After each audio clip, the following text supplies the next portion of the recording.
Yeah, that's Yeah. helpful. So thanks, Josh. Maybe it'd be helpful then to like kind of look at the different like premises and like the simplified version of the argument they Yes. brought forth. So you hinted a little bit like having the little like blob or whatever's in your hand. I still Yeah. don't really know what it was. Yeah. Like suggesting Play-Doh that like from my limited kid. things. Yes. So you like why would you think like why do you think limited things would have like some sort of like further explanation for their existence?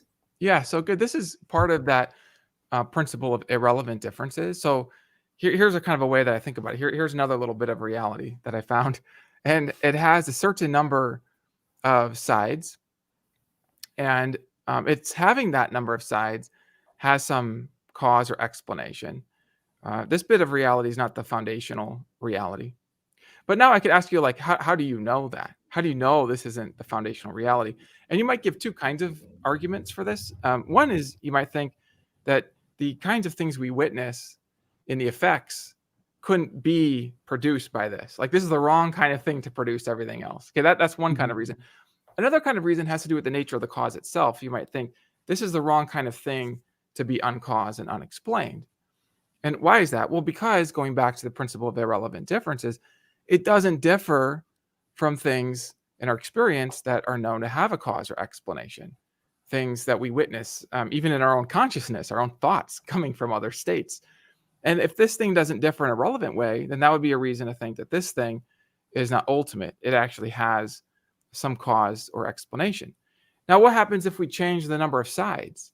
So, this has a certain number of sides. Let's say that we change the number of sides, so it has 3 sides. Would that be a relevant change going from this number to the number 3? And my thought is that as a kind of modest principle, other things being equal, we have reason to expect an explanation, unless we have some positive reason to think that this thing is an exception to the rule. So in other words, Mm. we have reason to think that if it has this number of sides, there should be an explanation of it having that number of sides, unless we have some reason to think that that number is special. That's the kind of number that would stop the explanatory chain. And if that's right, then on this kind of modest formulation of this principle of explanation, explain things as far as you can, unless you have some reason to make an exception, that's going to motivate the principle, the premise in the argument from arbitrary limits, because the idea is that for any limit you encounter, there's some reason to expect that it has some explanation. Differences from one limit between one limit and another don't seem to be relevant differences to this call for an explanation.